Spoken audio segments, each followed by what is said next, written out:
Welcome you guys to my NFL Week 14 picks.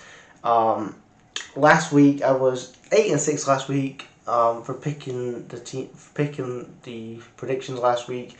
We started with last night's game. We had the Raiders versus the Rams. The Rams are that bad they need a quarterback. That Baker Midfield who got released by the Panthers early on in the week, he was put on the waiver. The Rams signed him up because they need a quarterback. Stafford's out for the rest of the year. There are other quarterbacks out for the rest of the year. So he started last night. And the Rams, again, they've looked bad all year. But again, they got the job done, beat the Raiders. I had the Raiders down and -6 for this because I thought maybe the Raiders were going to get the win. Because the last couple of games, it was like Josh McDaniels was getting his shit together with that offense and being like, oh my God, we have Devontae Adams. What about we actually throw to this guy? But again, the Rams got the win.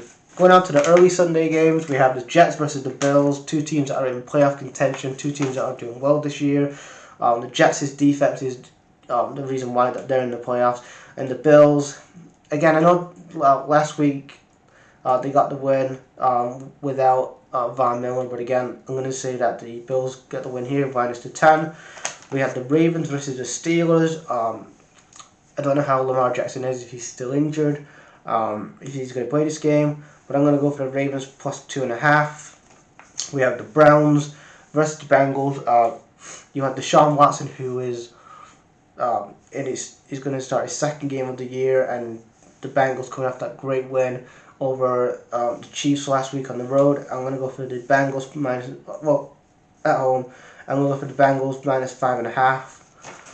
Then we have the Texans versus the Cowboys. Cowboys are favored -17. I'm going to go for the Cowboys -17 again. If I'm looking at the Texans, just wait till you get in those draft picks and get some offensive weapons.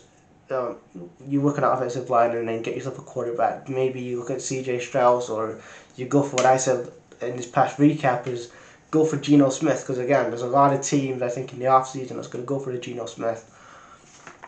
But I'm going to go for the Cowboys -17. Then we have the Vikings versus the Lions, divisional game in the NFC North. I'm going to go for the Vikings +2. We have the Eagles versus the Giants. Again, Eagles. Again, they've been impressive all year. I'm going to go for the Eagles -7. I've been liking what Brian Daboll's been doing with this Giants team, but again, you can see the last couple of games they have been found out. And again, there's only so much that Brian Daboll can do with his roster.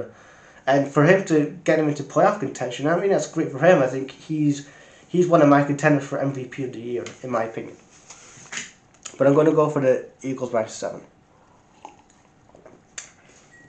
Then we have the Jags versus the Titans. Divisional game. I'm going to go for the Titans -3.5. I'm going to go for Titans -3.5. Then we have the late Sunday games with the Chiefs versus the Broncos. Again, it's just a matter of time now before Nathaniel Hacks gets fired. Chiefs are I'm going to go for the Chiefs -9.5. Panthers versus Seahawks. Panthers had a bye week last week, but are on the road to the Seahawks. Geno Smith, MVP for Geno Smith, and I'm going to go for my boy Geno again, -3.5 for the Seahawks. We have the Bucs versus the 49ers. Again, you look at this Bucs team. I looked at them on Monday night. Even though they got the win, their offense sucks. Their offense, the supporting cast around Tom Brady. Okay, Evans is good, but again, Julio Jones, you've got all these other guys. Again, the supporting cast around Tom Brady sucks. Apart from Evans, like Mike Evans is the only guy, but apart from that, the majority of that offensive line for the Bucs sucks. And then you look at Tom Brady again, Father Time's got to run. But I'm gonna go for the 49ers -3.5, even though Geno Smith is injured. I'm gonna go for, and then we have the Bucs. Oh no, we don't. We have the Dolphins versus the Chargers. I'm gonna go for the Chargers -3.5. Not Chargers. I'm gonna go for the Dolphins -3.5. Then we have the Monday night game with the Patriots versus the Cardinals. Cliff Kingsbury, his job is on the line because because I'm going to go for again, this is a Patriots team that has a bad supporting cast around Matt Jones as well. But I'm going to go for the Patriots minus 1.5. So that is my picks for this week. I'll leave them in the description box. You can tell me your picks in the comments. And peace.